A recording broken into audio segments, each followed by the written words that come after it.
House lawmakers focusing on victims of violent crime and repeat offenders at a field hearing in Charlotte, North Carolina.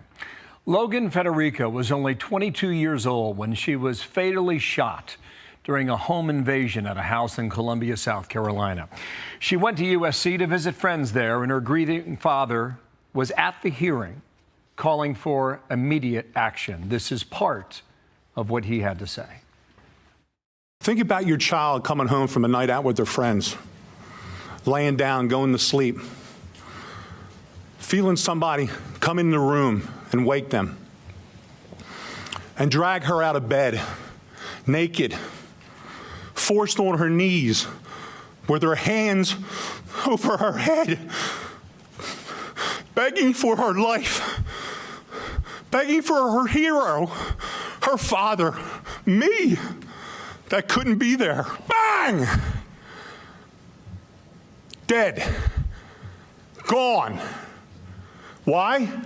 Because Alexander Devontae Dickey, who was arrested 39 times, 25 felonies, was on the street. You need to fight for the rest of our children, the rest of the innocents, and stop protecting the people that keep taking them from us. The man with all that courage is with me now. Stephen Federico, good morning to you, and I'm sorry for your loss. I know you're living with a tremendous burden, and I think you found your voice. The first thing I want to say is that these were House members, Republicans and Democrats, who left Washington, D.C., a subcommittee that came down to Charlotte, North Carolina to hold that hearing. I applaud them for doing that. But how they find a resolution to your matter is an entirely different debate. I have a question for you. Did you get an answer that was satisfactory, that would be sufficient enough to live up to the life that your daughter had here on Earth? No. You know, I've got some great answers from one side, and the other side was more concerned with money and where it was coming from and who was taking it. But at the end of the day, there is no answer yet for it. But the soft on crime stuff has to stop. We have to be able to keep career criminals in prisons. We need more prisons. We need more mental institutions. We need more mental health. But no, you know, the meeting turned into something totally different from another side. Yeah. Help me with something here. You called out the killer's name, Alexander Devontae Dickey. 30-year-old convicted felon, extensive criminal history, 39 arrests, 25 felony charges. Right. Was that all in South Carolina? From what I understand, yeah. A couple counties, I think 23 of the felonies were in Lexington, and I think the others were in Richland County. Okay, so that's the central part of the state, primarily, is your understanding. And he spent, what is it, 600 days in prison?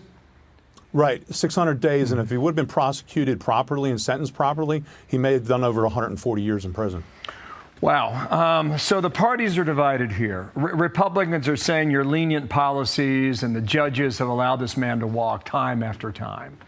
And Democrats are saying the local prosecutors are understaffed and they're overwhelmed and you need more money.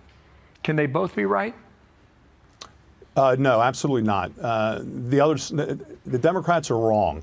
It takes a judge and a solicitor to make those decisions. It took 10 minutes to find out that Alexander Dickey was a career criminal and what his extensive record was. They didn't bother to do their homework. That's the problem. It's not because they're understaffed. It's because they just didn't do the work. They don't communicate Lexington to Richland County. I've been told that. They don't work together. Mm-hmm. Do you think they knew what they ran into when you opened your mouth this week? I think they found out real quick. I'm not going away. My daughter isn't going away. And we have to stop more Logan Federicos. I can't save her now, but buckle up, put your helmet on. Mm-hmm. Sir, you've got a GoFundMe page to help support the family, and you've raised quite a bit of money already, about $44,000. Yeah. How can that help you? Well, obviously, we're going to get some foundations going for Logan, some scholarships. We're in talks with her community college that she was going to.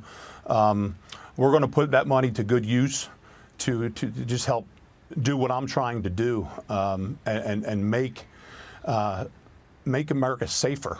It has to be. We have to protect our future. Logan would have been a big part of the world. She would have been a big part of problem solving. She was what this country needed, and it was taken from her because of poor decision making. Yeah. Sir, stay strong, and may her memory live on. I heard you say that all she did was talk about how she wanted to go see her friends in Colombia, but she was expected to come home that entire time. Sir, keep fighting, and we'll stay in touch with you, okay? Thanks for keeping her memory alive. Thank you, Stephen. And thank you for keeping her memory alive. I appreciate it. You're welcome. Thanks for coming on. I'm Steve Ducey. I'm Brian Kilmeade. And I'm Ainsley Earhart. And click here to subscribe to the Fox News YouTube page to catch our hottest interviews and most compelling analysis.